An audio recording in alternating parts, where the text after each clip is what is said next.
The top floor of the Grand Shilla Sol smelled like old money and quiet judgment. Ethel Mensa walked in alone. Taehyun was running late. She'd handled worse. The hostess led her toward the main table and Ethel scanned ahead out of habit, then stopped. Her name card was gone. And sitting in the space that should have been hers, draped in silver silk like she'd been placed there specifically, was a woman who looked up slowly, as if she'd been waiting all evening for exactly this. Oh. Soft. Musical. That seat's occupied. No, Ethel looked at the chair, then back at her. It was reassigned.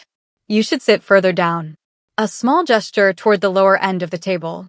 Those seats are for people who actually belong here. The nearby guests went quiet. In a wave, Ethel pulled out the chair and sat. The silence that followed was its own kind of explosion. She felt it press against her skin. Felt the held breath of 24 people watching. The woman in silver let out a small laugh. You really don't embarrass easily. I just don't move because someone wants me uncomfortable. Something cracked behind the woman's eyes. She leaned closer. Women like you always mistake attention for acceptance. Ethel smiled slightly. And women like you mistake jealousy for superiority. A cousin at the far end of the table choked on his drink. The woman stood. A pause too controlled to be accidental. Then she shoved the chair. Gasps. Real ones. Ethel caught herself on the table's edge. Stood slowly. And then her hand moved. Clean. Final. The sound cracked through the room like something breaking that shouldn't have been touched. Don't put your hands on me again. Nobody moved. Nobody breathed. Then the elevator opened. Ethel didn't shake. But the room shifted in a way she registered immediately, like an operating room losing balance by a few degrees. Kang Taehyun walked in still wearing his overcoat, took in the scene in under 3 seconds, So-rin's hand pressed to her cheek, the moved chair, the frozen table, and understood everything without a single word of explanation. He walked directly to Ethel. Did she touch you? Yes. He turned to So-rin. Cold. Final. You embarrassed yourself tonight. Not her. If a man defended you like this in front of everybody, what would that do to you?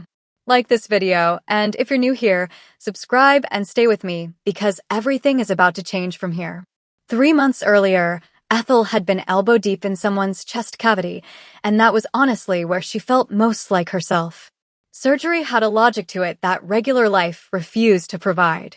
She had built her life around it since she was 9 and never once apologized for that. She didn't date much anymore. The last relationship had ended cleanly and quietly, and she had learned something simple from it. Emotional investment was not infinite. Ethel had heard Kang Taehyun's name before she'd ever met him. The city had a way of circulating certain names through certain rooms. His family's empire operated across legitimate corporate structures and other things nobody discussed at dinner tables, but everyone understood existed. He was 34.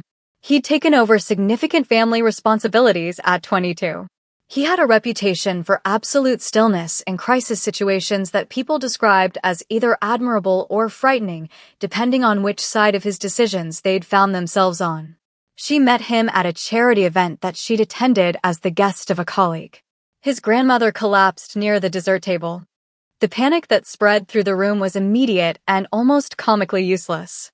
People with significant wealth and social power standing in beautiful clothes with absolutely no idea what to do. Ethel moved before she'd consciously decided to move. She was through the crowd in seconds, kneeling beside the older woman, 2 fingers at her wrist, her voice cutting clean through the noise. I need everyone to step back. Now. I need someone to call emergency services.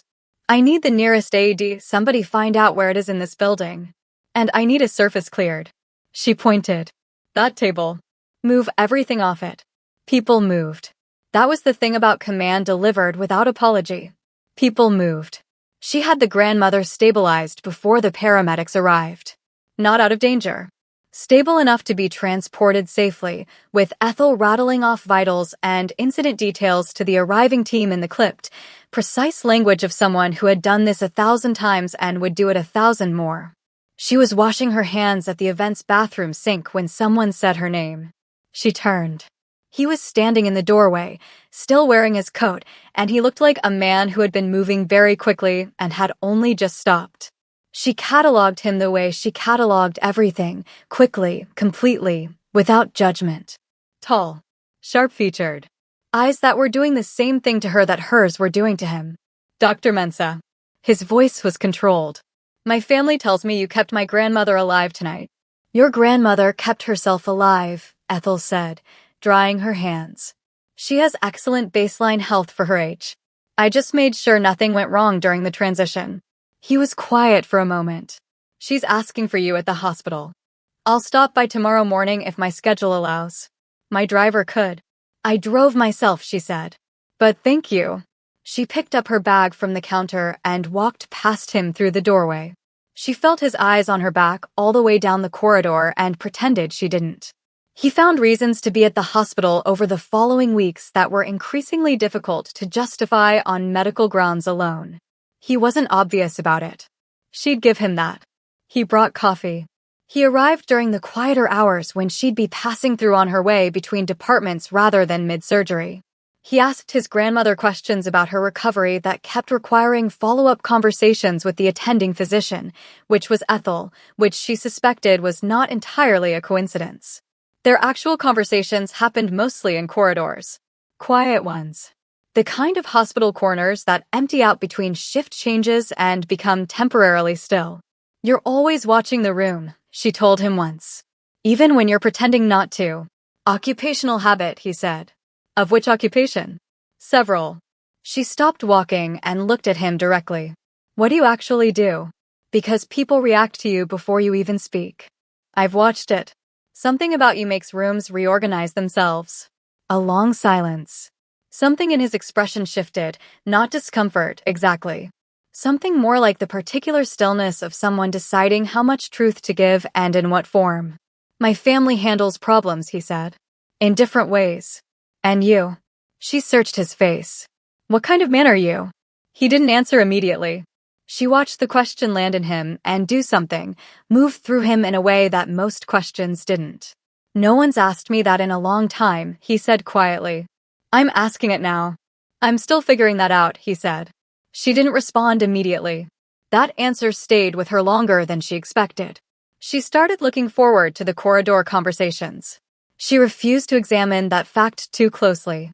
Sorin had been his fiancé for 18 months and had been wrong for him for all of them, though nobody had said it aloud, least of all Taehyun.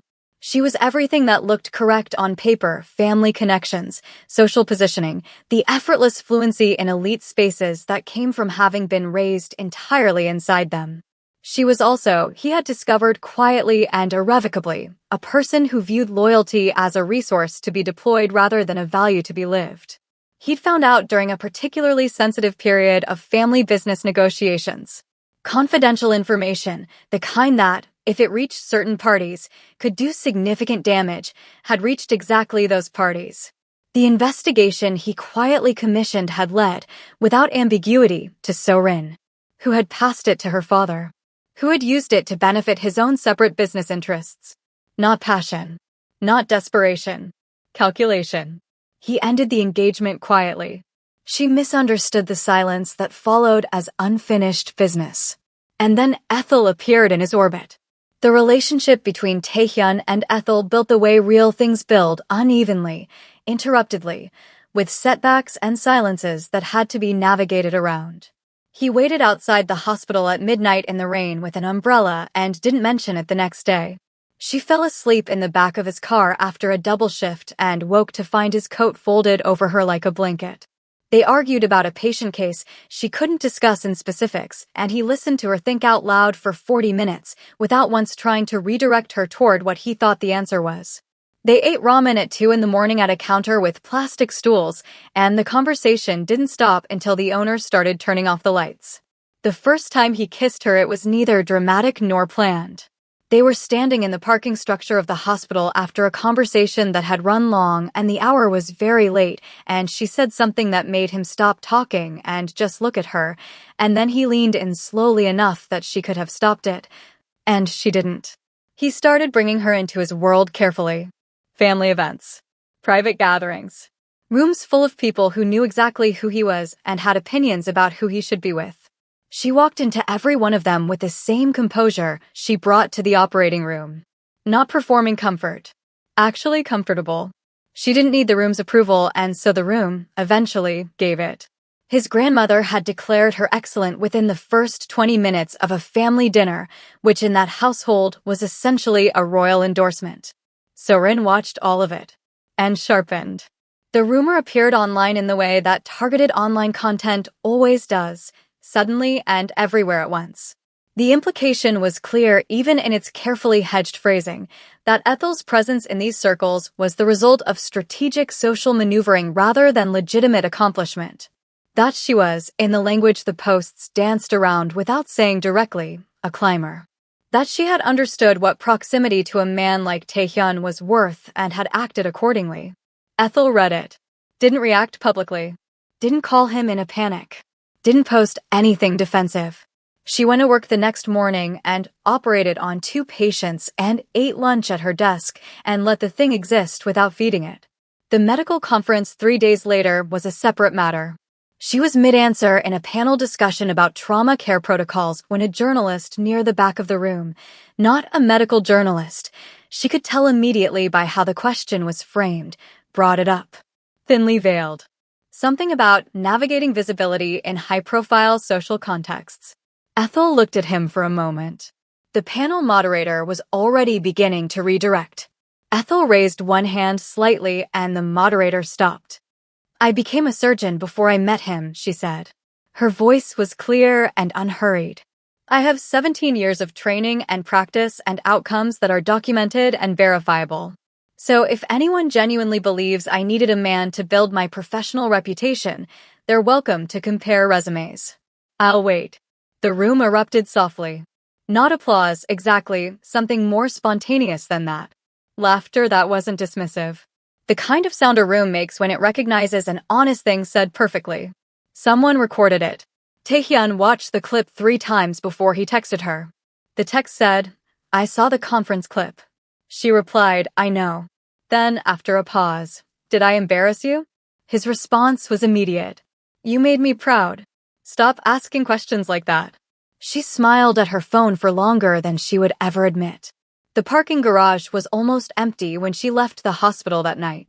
The shift had been brutal in the specific way that only trauma surgery can be brutal, not one catastrophic case, but 5 consecutive demanding ones, each requiring full concentration, the last running 3 hours longer than projected. She was exhausted in her bones. The kind of tired that makes the air feel thick. She noticed them when she was halfway to her car. 2 men. Moving at the same pace she was moving. Matching her without appearing to. She kept walking. Assessed without turning her head. Posture. Hands. The way they were tracking her position rather than moving toward a specific destination. She'd been a woman alone in enough late-night spaces to know when something was wrong and this was wrong. Pretty doctor shouldn't be walking around alone. She stopped. Turned. They were closer than she'd estimated. One of them was smiling. What they didn't know, what almost nobody knew, was that Ethel had started training in combat during medical school, after an assault incident in her 2nd year that had left her with a hairline fracture in her wrist and a very clear understanding of her own vulnerability in a world that sometimes treated competent women as targets. She'd trained seriously, consistently, for years afterward. Not because she wanted to hurt people. Because she never again wanted to be the person standing there with no options. The first man reached for her arm. She moved into him instead of away, wrong decision in his logic, correct decision in hers. She heard the impact. His nose broke. He dropped. The second man came in fast, and she stepped to the side and brought her knee up sharp and hard into the side of his, catching the joint from an angle that sent him crashing sideways into a concrete pillar. She had her pepper spray out of her bag before he'd finished falling. When he tried to get back up, she used it. He screamed. Car alarms started blaring from the impact and the noise. She took 3 steps back. Steadied her breathing. Both men were on the ground. She dialed security while she watched them, her voice completely calm as she reported her location and described what had happened. She called Taehyun after. He didn't say much on the phone. The hospital CCTV footage was extraordinary in what it revealed. Not just the two men in the garage. That alone would have been damning. But the cameras at the parking entrance had captured footage from 40 minutes earlier. So-rin's assistant, a woman Taehyun's security team identified within 6 hours, passing an envelope to the two men near the entrance barrier. The transaction took 11 seconds. It was completely visible. Taehyun watched the footage in his office and said nothing for a long time. What he felt was not the operatic rage that the situation might seem to call for. It was something quieter and more total than that.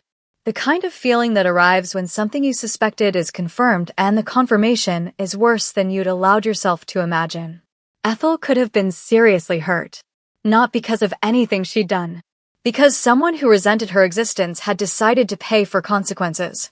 He made 4 calls. Unhurried. Methodical. The first was to the police. The full footage was transferred. He provided the assistant's identification and the connection to So-rin. He made clear he was pursuing this through every available legal channel and that he expected nothing to be buried. The second was to his own lawyers. The third was to his family's financial management, with specific instructions regarding So-rin's father's business interests and where the family's institutional support for those interests stood going forward. The fourth was to the families whose social and business cooperation kept So-rin's positioning intact. He didn't threaten. He stated facts. The facts were sufficient. So-rin's assistant was arrested within 48 hours. So-rin was brought in for questioning the following morning. The charge was conspiracy to commit assault, with intimidation attached. She sat across from investigators in a room that had none of the soft lighting and controlled atmospheres she was accustomed to, and the world she had spent her entire life building access to began to close its doors. He met with So-rin privately before the legal process consumed the space for it. Not because she deserved the conversation. Because he needed to give it. She came into the room already calculating. He could see it in her, the search for the angle, the approach, the version of this conversation she could control. He gave her nothing to work with. He sat very still, hands flat on the table, and waited until she'd run out of things to say. I always knew, he said. About the information you leaked during our engagement. Every detail. I commissioned an investigation. The results were unambiguous. She went completely still. I buried it to protect your family from what it would have meant if that information became public. He held her gaze. And you spent the last 3 months trying to destroy the person I intend to build my future with. Taehyun, I'm not angry, he said. Which was true. Anger would have required caring about her, and he'd finished caring about her a long time ago. I want you to understand something clearly. He leaned forward slightly. Ethel walks into rooms and makes people better. That's what I've watched her do. You walk into them looking for someone to diminish. That's the difference. That's always been the difference. She cried. He watched it happen and felt nothing except a distant exhaustion. He stood up, buttoned his jacket, and left. So-rin asked to see Ethel once, weeks later, through a mutual channel. Ethel agreed with conditions, neutral location, 1 hour, no theatrics. They sat across from each other and So-rin looked like someone who had recently seen the architecture of her own life from the outside for the first time. Her lawyer had advised against this meeting. She'd come anyway. I want you to know, she started. You don't owe me a speech, Ethel said. And I don't need an apology. So-rin looked at her hands. Then what do you want? Ethel was quiet for a moment. I never wanted revenge, she said. I wanted you to stop trying to destroy me. That's it. That's all I ever wanted. She paused. I hope whatever happens to you next gives you enough space to figure out why you needed to. She stood, left her coffee untouched, walked out. The dinner was warm. Not performed warmth. The real kind that happens when people who have been through something difficult have come through the other side of it and are finally allowed to sit still. Taehyun's grandmother was at the head of the table, radiantly healthy in a way that felt slightly miraculous to Ethel every time she saw her, holding court with the energy of someone 3 decades younger. His cousins argued about football across the table. His father, who had initially viewed Ethel with the careful neutrality of a man assessing something he didn't fully understand, sat beside her and talked for 20 minutes about a hospital funding initiative he'd become interested in, and asked her 3 substantive questions that told her he'd been paying attention to her career. The food came in waves. The conversation was loud and overlapping and occasionally switched languages mid-sentence. Ethel laughed at things that were genuinely funny and held her own in arguments that required holding and felt, for the first time in longer than she could remember, completely at rest inside a room full of people. Taehyun stood up while the table was mid-chaos, which meant it took a moment for people to notice. Then they did. One by one, conversations falling away until the room was quiet. He looked at Ethel. Just at her. Like nobody else in the room existed with quite the same substance. I spent most of my life around people who respected power, he said. His voice was even. Unhurried. I understood that world completely. I was good at it. A pause. Then I met someone who respected character more than any of it. Who walked into chaos and made it orderly. Who sat down when she was supposed to be moved and didn't apologize for it. He reached into the inside pocket of his jacket. I realized I would rather build a life with that than anything else I had ever accumulated. He opened the box. Ethel looked at the ring. Looked at him. Felt something large and warm and completely terrifying move through her chest. Yes, she said. Simply. Cleanly. The way she said things when she meant them without reservation. The table erupted. The grandmother made a sound that could only be described as triumphant. Cousins were on their feet. His father almost smiled, and for this family, Ethel was learning, almost was plenty. They stood outside on the terrace afterward, souls spread below them in its nighttime multiplicity, lights and motion and distance that made everything feel both enormous and intimate. He stood behind her with his hands at her waist and his chin near her temple, and they stayed like that for a long moment without speaking because neither of them needed to. You slapped my ex before I even got there, he said finally. She could hear the smile in his voice. She shoved my chair, Ethel said. I know. I made a considered decision. I know that too. He turned her slightly so he could see her face. His eyes were warm in a way she'd learned to read over the past months.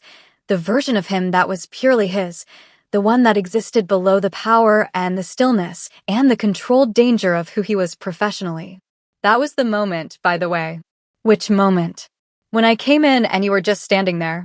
Sorin with her hand on her cheek. You are completely calm. The chair behind you. He touched her face the way he'd touched it the first time, carefully, like something he was still learning the dimensions of. That was the moment I knew I was finished.